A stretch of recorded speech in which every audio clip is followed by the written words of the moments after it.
재화의 공급으로 보지 아니하는 경우는 우리 이론 목적으로만 필요하지 실기에서는 재화의 공급이 아닌데 이거에 대해 장부에 쓸 일이 없겠죠. 자, 그래서 첫 번째가 담보 제공이에요.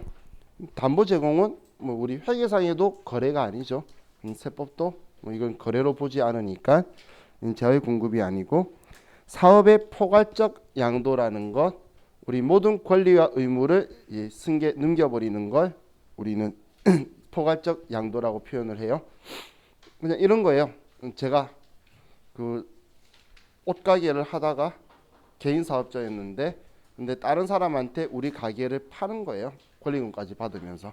그러면 그 다음 사업하는 사람도 똑같이 그 제가 과거에 샀던 옷을 팔면서 과세 사업하니까 부가세 받아서 납부를 하죠. 그런 걸 우리는 포괄적 양도라고 하는 거예요. 그럼 우리 사업의 형태는 저는 폐업, 그 다음 사람은 기업이라더라도 저는 폐업이 대상이 되는 게 아니라는 거예요. 포괄적 양도를 했기 때문에. 근데 그 대상이 없이 그냥 문 닫아버리는 순간 나는 이제 간주 공급에 걸리는 거예요. 그렇게 생각하시면 돼요. 자, 그리고 조세의 물납은 우리가 원칙적으로는 세금을 우리는 물건으로 납부할 수 없다라고 했어요. 지금 이 글자 때문에 가끔씩 소득세나 이런 데 문제에서 장난을 치는데 우리 국세는 우리 일반적으로는 그 물건으로 안 받아요. 뭐 건물이든 뭐든. 그럼 우리 특이하게 상속세나 증여세는 특히 상속은 상속을 당하는 거잖아요. 그렇기 때문에 그거에 대해서는 물건으로 납부하는 걸 인정을 하고 근데 지방세는 뭐라도 받아서 정리하려고 해요. 그래서 지방세에서는 우리 물건으로 받는데 그 물건으로 국가한테 어떻게 보면 뺏긴 거죠. 그런 상황에 이걸 팔았다라고 해서 과세 거래로 보지 않는다라는 이야기예요. 또 우리 공매 아니면 강제 경매 우리 공매라는 이야기 들어보셨죠? 해보신 적 있나요? 경매는 이야기 들어보신 적 있죠? 법원에서 경매, 공매. 공매가 잘 낙찰은 안 되는데 제가 본인이 정말 필요한 물건이면 공매하면 좋아요.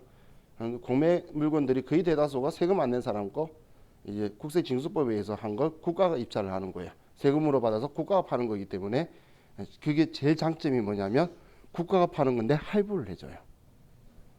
경매는 할부가 없어요. 근데 공매는 분할 납부가 돼요. 그러니까 할부로 변한 거 괜찮죠? 그죠? 그래서 자동차를 공매에 따려고 하면 하늘의 별 따기예요. 이제 자동차를 그 세금 안 내 가지고 뺏긴 사람들 있죠. 그렇게 공매 나오면 하늘의 별 따기인 이유가 중고매매 딜러상들이 계속 걔네들 찌르고 있어요. 그러다 보니까 우리 일반인들이 같이 경쟁해 가지고는 조금 쉽지가 않겠죠. 어떻게든 지금 그 방금 제가 말한 공매는 국세징수법에 의한 거고 경매는 민사집행법으로 돈 안 갚은 사람 채권 압류해 가지고 팔아서 채권자를 보호해 주는 거예요. 그렇게 해서 판 거를 우리 물건 팔았다라고 하면서 부가세 달라고 하면 안 되겠죠. 그리고 이제 우리 특정한 참고 증권의 양도라고 적혀 있죠. 이 특정한 참고 증권은 우리 아래쪽에 적혀 있는 임치물을 수반하지 않는 이런 말이 이 표현이 중요해요. 이 임치물이라는 건 여러분들 컨테이너 박스를 생각하시면 돼요. 컨테이너 박스는 컨테이너 박스끼리 서로 그냥 주고받아요. 빈 깡통으로 취급했을 때는 이건 재화로 안 본다는 거예요. 서로 교환하고 이런 형식으로 해요. 근데 이제 그 안에 물건이 있죠. 물건이 있으면 물건값만 가지고 과세 거래를 할 거예요. 그렇기 때문에 임치물을 수반하지 않은 참고 증권이나 이런 것들은 우리는 과세 거래로 보지 않는다는 이야기예요. 그리고 특별재난 지역에 무상으로 공급하는 거 있죠. 이거는 꼭 전액 무상이어야 돼요. 일보다도 유상이면 그냥 그 받은 금액의 10%는 과세 거래가 돼야 되니까 전액 무상이어야지 과세 거래를 안 봐요. 그래야 특별재난 지역에 뭔가 지원을 해줄 거잖아. 우리 재난 당하면 그 우리 지금 최근에는 좀 뭐 안 좋게 재난 당한 지역들이 몇 군데 있었죠. 그 보면 텐트, 뭐 침낭, 라면 뭐 이런 것들 막 지원 가잖아요. 그거 뭐 그 기업들 입장에서는 자기도 홍보도 되는 거니까 뭐 그렇게 많이 지원을 해요. 그럼 그건 전액 무상으로 하면 그걸 팔았다고 하면 누가 가져다 주겠어? 한번 가져다 줄 때 뭐 몇 천만 원씩 줄 건데 그걸 주면서 몇 백만 원씩 자기들이 부가세 매출세 되면 말이 안 되겠죠. 그래서 이제 얘를 그 교화의 공급으로 보지 않는데 저는 이런 시험에서 장난친다고 뭐냐 낮은 가격으로 이제 넘긴 게 있었어요. 그거는 과세 거래예요. 그래서 전액 무상이가 된다고 제가 표현한 거예요. 자, 다음 205페이지에 용역의 공급 있죠.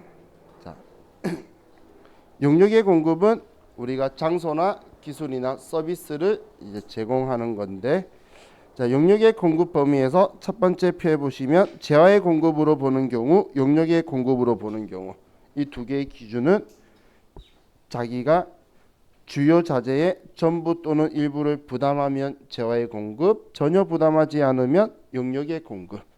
이건 이제 자주 제가 이야기해서 지겹죠. 인지할 수 있겠죠. 자, 그럼 그 아래에 우리 건설업이라고 적혀 있죠. 이 건설업은 주요 자재 부담 유무를 불문하고 용역의 공급으로 본다. 이런 표현을 썼었죠. 근데 우리 교재에서는 여기 아래에 표에서 건설업의 경우에다가 건설업에 있어서는 건설업자가 건설 자재의 전부 또는 일부를 부담하는 것, 이것도 용역의 공급으로 본다라고 표현한 거고, 저는 주요 자재 부담 유무를 불문하고 그냥 용역의 공급이다라고 표현을 했던 거예요. 자, 그 외 나머지는 좀 지엽적인 부분이기 때문에 이제 다음 페이지로 넘어가서,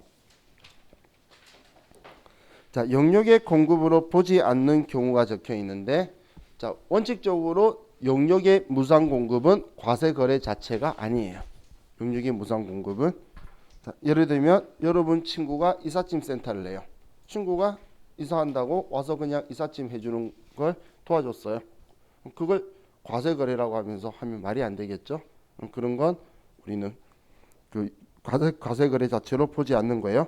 또 용역의 자가 공급도 우리는 과세하지 않고, 그리고 저는 이유는 모르겠지만 고용관계에 의한 근로 제공, 이게 용역의 공급으로 보이나요? 저는 아직까지도 이게 용역의 공급이라고 생각 자체가 잘 안 드는데, 그런데 시험엔 자주 나와요. 그러면 우리 직원이 근로 제공하는데 무슨 용역의 공급이야? 월급 안 줘야지 그러면.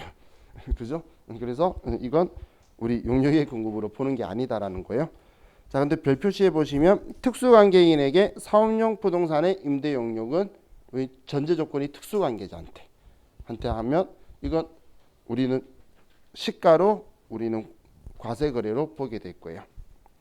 자, 용역의 간주 공급은 원래 원칙적으로는 우리가 과세 거래로 보는데, 그런데 현실적으로 포착이 되는 데는 어려움이 있기 때문에 아직 단 한 번도 과세가 된 적은 없다라고 보시면 돼요. 자, 부수재화의 용역에서는 그냥 전에 제가 표현했던 것처럼 주된 거래를 따라간다라고 생각을 하시면 되겠죠. 자, 전에 그런 표현했던 거 기억나시나요? 제가 에어컨 설치하고 판매 이야기하면서, 그럼 에어컨 판매하는 건 재화의 공급, 에어컨 설치는 용역의 공급, 그죠? 그럼 이거에 대해서 어떻게 구분을 할 거냐, 아니면 하나로 볼 거냐? 그럼 주된 거래는 에어컨 산 거지, 에어컨 설치하는데 에어컨을 서비스로 주는 게 아니죠. 그러면 우리는 에어컨 사는 게 주된 거래니까 설치비까지 다 해서 재화의 공급으로 보겠다는 거예요. 혹은 반대로 우리가 그 자동차를 고치러 가요. 그럼 자동차 고치는 건 용역의 공급이죠. 근데 고치는데 부품이 들어가면 부품값도 받을 거잖아요. 그럼 그 부품을 파는 거는 재화의 공급인데, 그럼 이걸 어떤 걸 볼 거냐라는데, 우리가 부품 사면서 고치는 게 아니고 차 고치면서 부품 들어간 거죠. 그럼 주된 거래는 용역의 공급이라는 거예요. 그러면 그 부품값까지 다 합쳐서 용역의 공급으로 보겠다.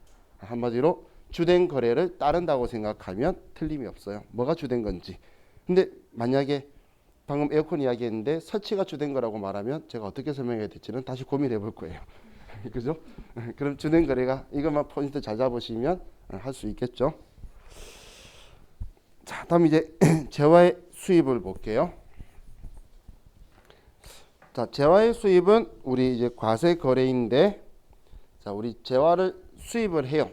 그럼 우리가 수출을 할 때는 0%의 세율로, 어제 저와 같이 그림 그렸을 때 최종 소비자가 외국이니까 외국에 도달했을 때는 과세관청이 가져간 부가가치세를 전부 제거해서 0%로 보내버렸죠. 그래서 완전히 부가세를 면제시키는 완전 면세로서 외국에 보냈어요. 그렇게 보내는 이유가 소비지국 과세 원칙이잖아요. 그럼 소비지국의 과세 원칙이라는 건 생산한 나라인 수출하는 나라는 세금 부과 안 해야 되니까 안 했고, 그럼 수입하는 나라는 이제 그걸 자기 나라 부가가치세를 과세를 해야 되겠죠. 그래서 세관장이 그 단계에서 수입하는 물건을 다 받고 10%를 과세하는 거예요. 나가는 건 전부 다 0%로 보내고 들어오는 건 그 단계에서 10%다 부과하면 우리가 소비지국 과세 원칙을 구현할 수 있게 되죠. 그래서 이제 우리 재화의 수입에 대해서 이제 과세를 하게 되는 거예요. 그럼 이 재화의 수입에서 오른쪽에 보시면 207페이지에 뭐 재화의 수입으로 보지 않는 것 이거 보기 전에 보세구역에 대한 부가가치세법의 적용이라고 적혀 있는 것 있죠. 자, 첫 번째 A를 보시면 우리 외국에서 보세구역으로 들어와요. 자, 이건 재화의 수입인가요? 과세거래인가요? 아니죠. 보세구역까지 들어온 거는 아직 우리는 수입으로 안 봐요. 그렇기 때문에 과세거래가 아니라는 거예요. 그래서 A 단계는 과세거래가 아닌 거예요. 그럼 우리가 보세구역에 들어와서 국내로 넘어가는 D 단계 있죠. D 단계가 이제 우리 재화를 수입하는 거예요. D 단계가 수입하는 단계예요. 그럼 이 D 단계에서 이제 수입하는 자한테 우리가 수입세금계산서를 발행해 주면서 부가가치세를 거래 징수하는 그런 상황이 일어나는 거예요. 그럼 지금 B에서 D를 넘어가는 그 단계를 뭐라고 표현하냐면 수입신고 수리일이라고 해요. 그럼 이 수입신고 수리일에 우리 공급 시기로 잡아서 그래서 그 날짜로 세관장이 세금계산서를 발행해 주는 거예요. 그 날짜로. 이해 가시죠? 자, 그럼 이번엔 우리 비거래를 좀 볼게요. 자, 비거래는 보세구역 안에서 그냥 서로 재화의 공급이나 용료의 공급이 일어나는 거예요. 우리 보세구역 안에도 혹시 보세구역 가보셨나요? 그죠? 거기 일해야지 들어갈 수 있어요. 일해 보신 분이 없네. 저는 그냥 우연히 친구 때문에 몇 번 들어가긴 했는데 가면 그냥 거기 안에도 매점 있고 컨테이너도 서로 옮겨주고 서로 하면서 대가를 받으면서 주고받아요. 그럼 그 부분에 대해서는 그냥 우리나라 일반 국내 거래로 봐요. 보세구역 아니지만. 그래서 지금처럼 이렇게 특이하게 봐서 보세구역이 그럼 특이한 곳인가? 아니에요. 그냥 그 안에서 일어나는 건 그냥 우리나라 국내 내국 거래처럼 봐서 10%를 부과한다는 거예요. 보세구역 안에서 일어나는 것들은. 그게 지금 우리 비가나끼리 와 있는 B에 대한 이야기고, 다음 C 거래 있죠. 자, C 거래는 이제 우리나라에서 수출하려고 보세구역으로 들어가는 거예요.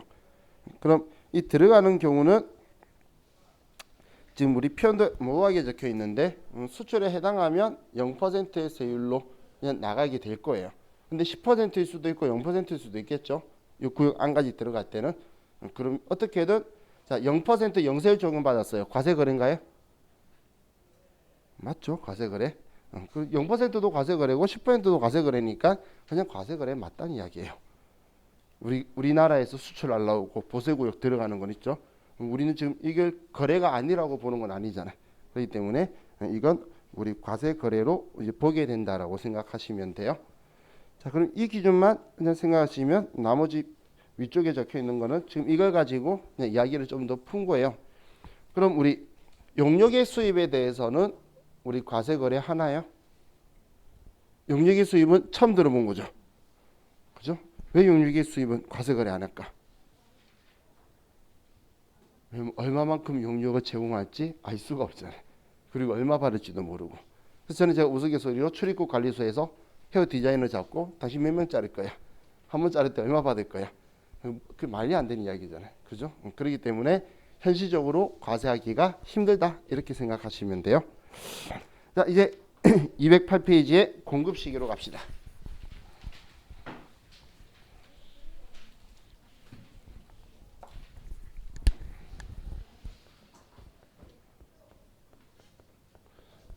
자, 이 공급 시기는 우리가 부가가치세를 신고하는 그 날짜가 정해지는 기준일이죠.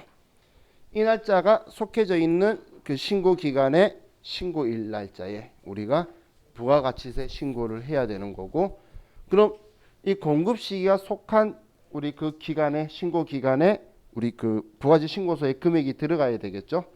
그럼 그 날짜에 금액이 들어가도록 하기 위해선 매입 매출 전표를 그 날짜로 써야 되는 거예요. 그래 우리가 매입 매출 전표에 쓰는 그 날짜를 기준으로 부가가치 신고서에 금액이 들어갈 거거든. 3월 31일 날 쓰면 1기 예정 신고서에 들어갈 거고 4월 1일 날 쓰면 1기 확정 신고서에 들어갈 거라는 거예요.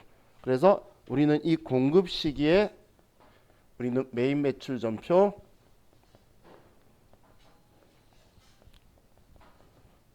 입력 일자가 되는 거예요. 그리고 이 공급 시기에 매입 매출 전표를 며칠로 쓸 것이냐 이 기준이 되게 되는 거예요. 그럼 이걸 다른 말로 하면 이미 부가가치세를 냈거나 아니면 지금 부가가치세랑 상관이 없는 거래라면 매입 매출 전표에 쓰면 안 된다는 거예요. 부가가치 신고서에 들어갈 내용이 아니라면 이거는 그냥 일반 전표에 써야 되는 거예요. 돈이 오갔기 때문에 우리가 장부에 쓰긴 써야 되는데 이건 부가가치 신고와는 전혀 상관없는 거야. 예를 들면 계약금 10만 원 받고 나중에 잔금 90만 원 주면서 물건 팔기로 했어요. 그럼 계약금 10만 원 받았을 때 이 10만 원 가지고 이제 세금 계산서를 발행할 거냐 안 할 거냐 계약 사항을 봐야 돼요. 그럼 계약금 받았으면 10만 원만 먼저 해주세요라면 해줄 수 있거든. 그리고 100만 원 해주세요도 해줄 수 있어요 사실. 근데 일반적으로는 우리는 물건을 인도할 때이기 때문에 그때는 공급 시기가 아니면 일반 전표에 써뒀다가 물건을 넘길 때에 100만 원짜리 세금 계산서를 발행해 줄 거니까 그때는 돈 하나도 안 받아도 우리는 물건을 인도한 시점을 공급 시기로 해서 매입 매출 전표에 그 날짜에 쓰면서 돈 받는 거는 선수금, 나머지 하나도 안 받은 거는 외상 매출금 이런 식으로 써서 우리는 장부에 써버리죠. 그렇기 때문에 우리는 공급 시기에 해당하는 날에 매입 매출 전표에 쓰는 거고 아닌 거는 일반 전표에 쓸 거라는 거예요. 그럼 우리 지금 전표의 이야기가 나오니까 자 세금 계산서 받았는데 매입세 공제가 안 돼요. 그러면 세금 계산서 받은 경우에는 우리 매입 매출 전표에 써야 되죠. 왜냐하면 부가가치 신고서에 꼭 신고를 해야 되니까. 그럼 우리가 접대 목적으로 거래처 직원하고 같이 식사하고 법인카드로 긁었어요. 이건 우리 부가가치 신고할 필요 있나요? 없죠. 그렇기 때문에 우리 매입 매출 전표가 아니고 일반 전표에 쓸 거란 이야기예요. 이게 둘이 이제 갈라진다라고 보시면 돼요. 자, 우리가 전산 세무 2급 시험만 본다면 제가 이런 이야기를 지금 앞뒤로도 계속 몇 번 할 건데 이야기 안 할 건데 TAT 2급에는 조금은 신경 쓰셔야 돼요. TAT 2급이 전산 세무 2급보다 제가 난이도가 조금 높다라고 표현했죠. 그런데 실무적으로는 진짜 필요한 지식이에요. 그렇기 때문에 그것도 같이 생각을 하셔야 돼요. 불공제 사유내 불공 그거 아니라는 거예요. 그건 세금 계산서 받았을 때 이야기고 세금 계산서 받았을 때 아닌 거는 그냥 부가가치 신고 자체에 안 들어오는 거예요. 그래서 일반 전표로 갈 거예요. 자, 그럼 일반적인 재화의 공급 시기는 원칙적으로는 재화를 인도할 때 돈 받았다 안 받았다 중요한 게 아니라 인도하면 일단 나는 어떻게든 돈 받을 수 있는 권리가 생기니까. 자, 그럼 재화의 이동이 필요하지 않는 경우는 뭐 재화의 이용이 가능한 때, 위 규정을 적용할 수 없을 때는 공급이 확정되는 때. 공급이 확정된다는 건 팔았다라고 이제 확실히 말할 수 있을 때. 자, 그럼 이제 거래 형태별 공급 시기에 현금 판매, 외상 판매, 할부 판매. 앞에 수식어가 없는 할부 판매는 단기 할부 판매를 이야기하는 거죠. 그럼 그냥 이 단기 할부 판매나 이런 할부 판매들은 인도했을 때 한 번만 공급 시기예요. 그래서 여기에도 우린 재화가 인도되거나 이용 가능하게 되는 때 그때 한 번만 공급 시기가 돼요. 자, 반환 조건부, 동의 조건부, 기타 조건부, 뭐 기한부 판매. 이건 그 조건이 성취되거나 아니면 기한이 경과됐을 때고. 자, 장기 할부 판매나 완성도 기준 지급, 중간 지급 조건부. 이렇게 되는 경우는 우리가 대가의 각 부분을 받기로 한 때. 자, 대가의 각 부분을 받기로 한 때라는 건 언제 받기로 했는데? 그걸 어디에 쓰죠? 할부 장기 할부면 계약서 쓸 거잖아요. 또 우리 중간 지급 조건부 뭐 며칠 날 계약금 주고 며칠 날 중도금 주고 혹은 완성도 기준 지급 몇 퍼센트 완성하면 얼마 드릴게요. 이런 거 다 계약서 쓰는 거죠. 그럼 계약서에 언제 어떤 조건이 때 준다라고 쓴 그 날짜를 우리는 공급 시기로 볼 거라는 거예요. 그 표현을 우리는 대가의 각 부분을 받기로 한 때, 그때가 공급 시기다라고 보시면 돼요. 자, 다음 재화의 공급으로 보는 가공의 경우는 우리는 재화의 공급이기 때문에 얘는 인도한 시점이 공급 시기다라고 보시면 되고, 다음 우리 재화의 간주 공급에서는 자가 공급, 개인적 공급, 사육상 증여는 당연히 우리가 썼을 때 사용되거나 소비될 때, 쓰지도 않은데 팔았어. 그럼 뭔 소리야? 말이 안 되겠죠. 그래서 썼을 때가 공급 시기고, 자, 사업의 폐업시 잔존재화. 폐업시 잔존재화는 어제 우리는 사업자가 우리 폐업을 하면 폐업한 날에 비사업자한테 팔아버린 걸로 할 거라 그랬죠. 그래서 그 폐업한 날이 공급 시기예요. 그래서 그날에 팔아버렸다는 표현을 제가 했던 게 그날이 공급 시기로 우리 여러분들이 생각하시라는 거예요. 다음 무인 자판기는 말도 안 되지만 자판기에서 돈 빼는 날. 야, 그 누가 알아낼 수 있을까? 요즘은 기회가 좋아서 알려나? 뭐 어떻게든 일반적으로는 말이 안 되죠. 근데 지금 제가 말이 안 된다라고 표현하는 건 기억하라는 이야기예요. 그렇게 해서라도 말도 안 되게 돈 빼는 날이래 기억하면 이런 시험에 공급 시기가 잘 나와요. 이런 시험 공급 시기 잘 나오니까 그럼 자판기는 돈 뺀 날이더라. 자, 그리고 우리 수출의 경우 아래쪽에 보면 수출한 경우에 우리가 그냥 일반적인 수출 국내 물품을 국외에 반출하는 경우에 우리 공급 시기가 언제죠? 선적일이죠. 우리 저와 같이 선적일이라는 소리 이야기 많이 들었잖아요. 그날이 공급 시기이기 때문에 돈을 받았든 안 받았든 그리고 외화로 받아도 그날 환율을 내서 어떻게든 신고하는 거예요. 그날 공급 시기에 우리는 부가지 신고서에 원화로 금액을 넣어서 부가지 신고를 해야 되니까. 자, 다음 209페이지에 용역의 공급 시기가 있죠. 자, 용역의 공급 시기는 일반적으로는 우리는 영무의 제공이 완료되는 때예요. 영무의 제공이 완료되는 때. 자, 그리고 그런데 우리 일반적인 경우에서 완성도 기준 지급, 중간 지급 조건, 장기 할부. 이거는 지금 재화의 공급 때하고 똑같이 대가의 각 부분을 받기로 한 때 약정 주의를 그대로 따를 거고. 자, 그럼 위 기준 적용할 수 없는 경우는 영무의 제공이 완료되고 그 공급가액이 확정되는 때. 이건 뭐 상식적으로 생각할 수 있겠죠. 자, 그럼 특수한 경우 첫 번째 부동산 임대 용역을 공급하는 경우 전세 또는 임대 보증금의 간주 임대료. 자, 간주 임대료는 임대료가 아닌데 임대료로 간주하겠다는 이야기예요. 자, 그럼 임대료는 우리 자산부채 자본 수익 비용 중에 성격이 뭐죠? 수익이죠. 그죠? 그럼 지금 간주 임대료라는 건 내 수익이 아닌데 수익으로 간주하겠다는 거예요. 이걸 우리 회계상 용어로 치면 매출 같아 보이는 거죠. 판 거 아닌데 팔았다 하는 것처럼. 그럼 얘도 이 간주 임대료를 가지고 오라는 게 아니고 그럼 나쁜 놈이지. 이자 가지고 오라는데 그만큼 너가 임대료 수익이 발생했으니까 그 금액의 10%를 가지고 오라는 거예요. 그 금액의 10%를. 자, 이 간주 임대료는 우리가 뒤에서 이제 부동산 임대 공급가 임명서에서 하면서 공부할 거니까 그럼 지금 없는 걸 억지로 있다고 우기고 있는 거죠. 부가세법이 얼마나 받고 싶으면 그러겠어. 그래서 1년에 4번 받을 거예요. 그래서 공급 시기를 예정 신고 기간 또는 과세 기간 종료일을 공급 시기로 하면 3월 31일이 공급 시기면 1기 예정 신고할 때 내야 될 거잖아. 6월 30일 공급 시기 하면 1기 확정 신고할 때 내야 되겠죠. 그래서 예정 신고 기간 또는 과세 기간 종료일을 잡고 공급 시기로 하고, 자, 얘 이제 기억해 두세요.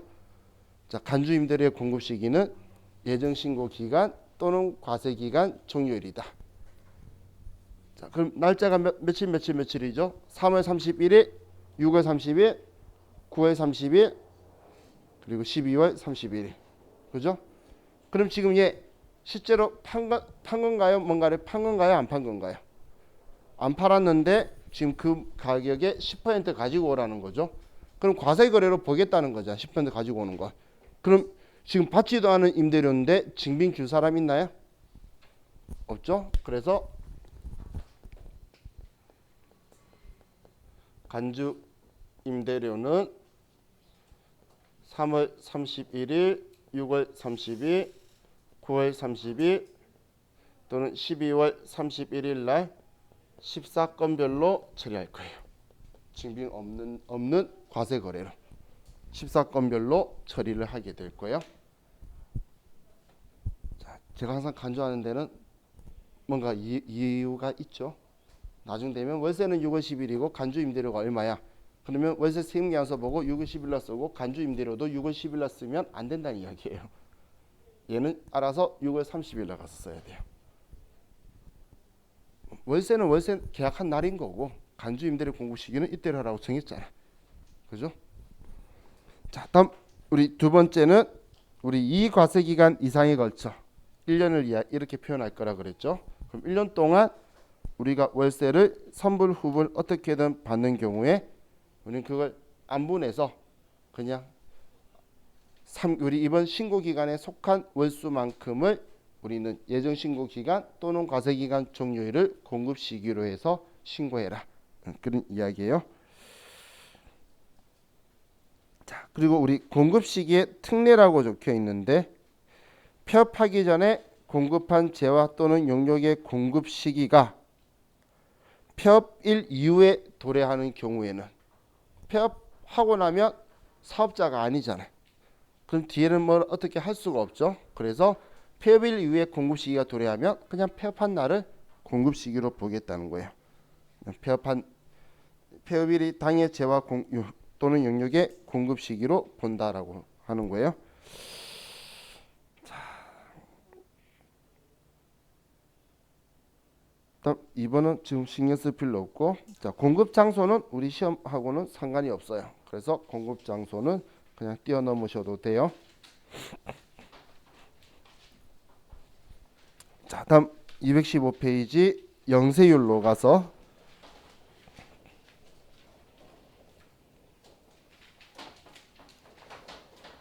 오늘 바람이 왜 이렇게 불죠?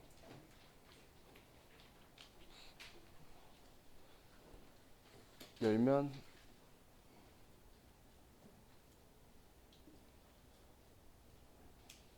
아니다.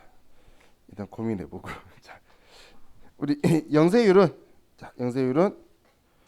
자, 우리 교재 과세 거래에 대한 세율을 영의 세율이라고 한다 적혀 있죠. 한마디로 영세율은 과세 거래라는 거예요. 그럼 과세 거래인데 자, 영세율은 전 단계 거래에서 창출된 부가가치세에 대한 매입세액을 전액 공제하며, 이제 이 말의 뜻 알겠죠? 과거에 받았던 걸 전부 다 환급해 준다는 표현을 쓰는 거예요. 그냥 공제라기보다. 그럼 환급해줘서 부가가치세 부담을 완전히 제거하는 제도다. 그래서 완전 면세라는 표현을 써요. 자, 그럼 영세율 적용의 취지는 국제적 이중과세 방지를 위해서 소비지국 과세 원칙을 구현하게 되죠. 그죠? 자, 그리고 우리 수출 산업을 육성하기 위해서 이런 행동을 한다라고 보시면 돼요. 자, 그럼 영세율 적용 대상자는 당연히 과세 사업자만 가능하지 면세 사업자는 불가능해요. 면세 사업자는. 자, 다음 면세 사업자는 면세 포기할 때는 영세율 적용이 가능하다라고 적혀 있죠. 자, 그럼 우리 당연히 면세 사업자는 과세 사업자가 아니니까 영세율 적용을 못 받아요. 그럼 이 면세 사업자가 영세율을 적용받으려면 면세 포기라는 걸 할 건데, 이 면세 포기는 전부 다 포기하는 게 아니고 부분 포기라는 게 있어요. 이 부분에 대해서 면세 포기하고 영세율 하겠다는 거예요. 근데 그걸 왜 부분 포기하는데도 신중해야 되냐면, 면세를 부분 포기한 이 부분만 제가 포기를 했어요.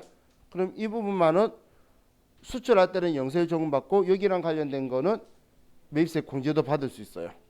그런데 중요한 건 이 부분이 우리나라에 파는 거에 대해서는 10%를 받아야 된다는 거예요. 그러면 우리 수출이 막혔을 때를 고민을 하면서 면세 포기를 해야 돼요. 근데 나머지는 또 면세 적용을 받아요. 그러면 겸용 사업자가 되어서 또 매입세액을 여기에 쓰니 저기에 쓰니 이렇게 따지면서 막 해야 돼요. 이게 그 면세와 그 과세 이것 때문에 분쟁도 많아요.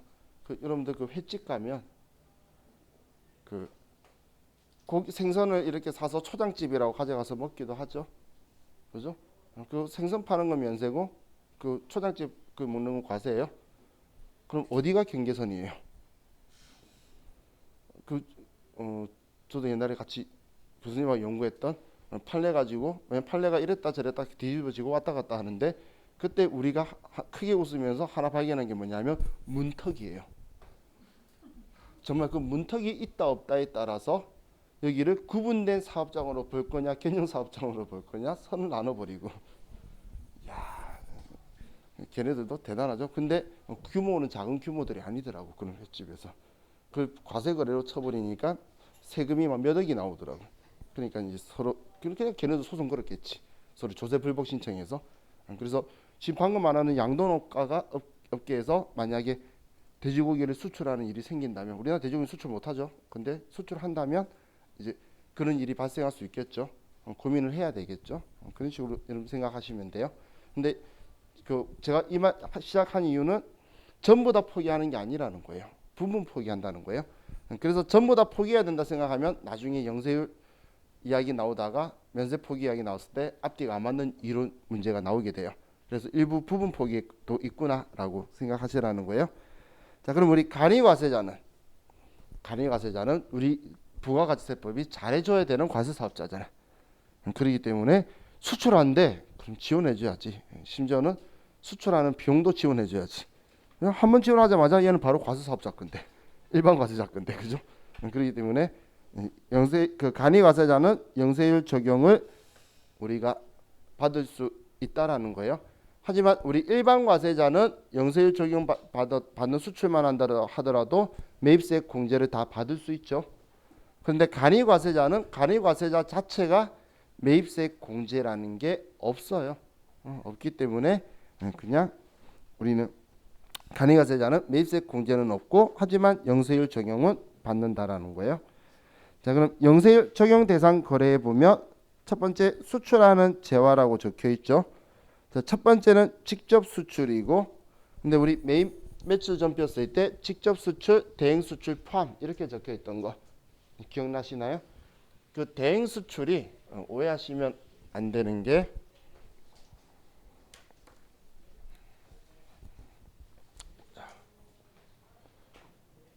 여기가 외국이에요. 그리고 예를 들어 무역상이 있어요. 그리고 뭐 A라는 회사가 있어요. 자, 우리 회사가 무역상일 수도 있겠죠. 우리 회사가 그럼 우리 회사가 직접 외국으로 수출하는 게 직수출이에요. 그러면 얘도 0%를 받겠죠. A 회사는 수출을 할 줄 모르는 거예요. 그래서 우리한테 의뢰를 했어요. 그러면 이 A 회사가 우리한테 물건을 줄 때는 0%의 세율로 세금 계산서를 발급해 줄 거예요. 1,000만 원짜리 물건 수출하면 1,000만 원짜리를 저한테 줄 거예요. 그럼 제가 1,000만 원짜리를 받아서 내가 직수출하는 것처럼 대행 수출을 제가 직수출하는 걸로 보내버릴 거라는 거예요. 그럼 이때도 0%라서 우리가 16 수출이라고 그때 쓸 때 적혀있는 글자는 이 부분을 이야기하는 거예요. 이 부분을. 그래서 직수출, 대행수출 포함이라 적혀있는 거예요. 그럼 이걸 이제 세금에서 발행해서 주는 건 수출하는 물건에 대한 이야기죠. 그럼 이제 무역상한테 우리 수수료 줘야 될 거잖아요. 수출해 줬으니까 이 수출 수수료에 대해서는 그냥 우리나라 내국 거래인 10%예요. 이거는 그래서 지금 우리 대행 수출에 대한 거 하는 게 지금 얘네들이 아니에요. 그래서 대행 수출에 대해서 표현할 때 이 회사가 이 회사로 수출해 달라고 물건 보낼 때는 얘한테 팔고 얘가 수출해 버린 것처럼 이렇게 연결고리를 만들어 버려요. 그게 훨씬 더 과세관청이 업무가 편하겠죠. 당연히 관세법에서는 제대로 된 얘가 수출하는 거 다 쓰는데 부가가치세 구조에서는 이렇게 넘겨버릴 거라는 이야기예요. 하지만 지금 얘가 이렇게 수수료 줄 때 세금계산서는 얘가 발행을 해줘야 되겠죠. 발행해 줄 때는 10%의 일반 과세를 가지고 또 할 거란 이야기예요. 자, 다음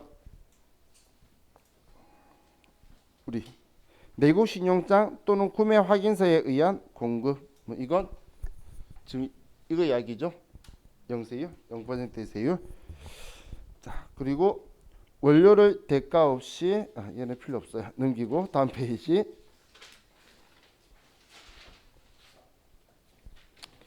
자, 한국국제협력당에 공급하는 재화.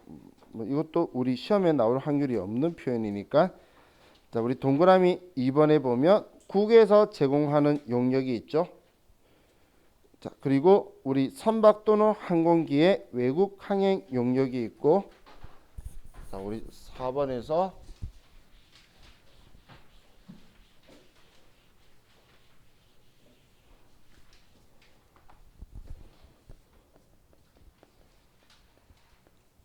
수출 재화 임가공 용역이라는 게 있어요. 수출 재화 임가공 용역. 자, 수출하는 재화의 임가공 용역은 우리는 내국 신용장이나 이런 게 없어도 우리나라에서 일어날 때 영세율 적용 대상이 돼요. 자, 그럼 자, 외국이 있고 수출하는 사업자가 있어요. 자, 그럼 이 수출하는 사업자하고 자, A라는 회사가 있어요. 그럼 수출업자가 수출할 물건이라고 A 회사한테 물건 받을 때 우리가 내국 신용장에 의하면 0%의 세율을 받을 수 있겠죠. 그런데 내국 신용장이 없다 하더라도 수출 재화 임가공 용역이면 얘는 0%로 우리가 해줄 수 있다라는 거예요. 그럼 수출업자하고 계약된 A 회사하고 이제 계약된 B 회사가 있어요. 자, 이때는 어떤 경우라도 그냥 10% 일반 과세예요. 이 경우에는. 근데 이 지점에다가 우리 시험에 가끔 함정 넣으려고 수출 재화 임가공 용역을 제공을 하는데 이때도 10%예요. 이때도. 자, 이 말은 수출업자하고 연결되어 있는 한 단계까지만 0%가 되는 거지 그 앞 단계는 아니라는 이야기예요. 내국 신용장으로 줘도 안 되는 거예요. 여기까지만. 그런데 한국말이 제일 어려워요. 수출업자와 계약된 A 회사에게 수출재와 임가공 용역을 제공하다. 우리 회사는 B 회사인 거예요. 그러면 10%를 해야 되겠죠. 수출업자한테 우리가 수출재와 임가공 용역 제공하면 0%가 되는데 수출업자와 계약된 B, A 회사한테 제공하고 있다면 우리 회사가 요 위치가 되잖아요. 그래서 한국말을 잘 봐야 돼요. 우리가 지금 수출업자하고 하고 있는지 수출업자와 계약된 사람하고 하고 있는 건지. 쓸데없는 이상한 표현 같죠? 그런데 다음에 문제로 보면 이제 한글의 차이점이 크게 안 느껴져요. 한글이 제일 어려워요. 자, 그럼 이제 5번에 영세율 첨부 서류라고 적혀 있는데, 자, 이 영세율 첨부 서류는 우리 수출 실적 명세서나 아니면 영세율에 대한 내국 신용장이나 구매 확인서나 이런 것들은 우리 과세기간 종료일 다음 달 25일 과세기간 확정 신고까지는 제출을 하면 돼요. 그럼 자, 우리가 지금 예를 들어서 수출업자가 A 회사한테 물건을 지금 사서 만들거나 하려고 하는데 내국 신용장이 지금 빨리 개설이 안 되는 거예요. 그렇다면 그냥 A 회사한테 10%로 일단 세금계산서 받고 청구로 해서 그냥 물건을 일단 받는 거예요. 그랬다가 내국 신용장이 개설이 되죠. 그럼 이 개설이 이번 과세기간 확정신고일 이전에만 25일 이전에 하면 얘한테 제시하면 얘가 원거래 날짜에서 해서 영세율로 수정세금계산서 발행해 줄 거예요. 그래서 수정세금계산서를 발행할 수 있다는 거예요. 그래서 그 기간이 우리 과세기간 종료로부터 다음 달 25일까지 발행되면, 그럼 발행 안 되면 어떻게 할 거야? 10% 해야지. 그러면 얘는 그냥 부담만 느끼고 있도록 수출하는 사업자를 지원해 줄 건데 부담 느끼고 낑낑 앓고만 있으면 될까요? 언제 환급 받나 하고 울고 있으면 안 되겠죠. 그래서 이런 경우에는 못 받잖아, 지금 영세율을. 그러면 조기 환급이라는 걸 해줘요. 조기 환급은 매달 신고가 가능하고 신고한 날로부터 15일 이내 환급을 해줘요. 7월 달에 일어났다. 그러면 8월 10일 날 신고, 8월 25일 날 다음 달 25일 신고하면 9월 10일까지 환급해 줄 거예요. 그런 식으로 하는 조기 환급 제도도 해줄 거다는 이야기예요.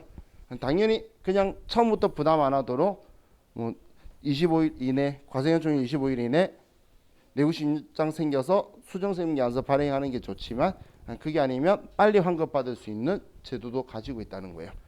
뒤에서 한 번 더 설명하려고 미리 제가 앞에 뿌린 거예요. 자, 그럼 이제 우리 영세율 이야기는 여기까지 하고, 자 이제 면세 이야기는 다음 시간에 합시다. 자, 우리 쉬었다 할게요.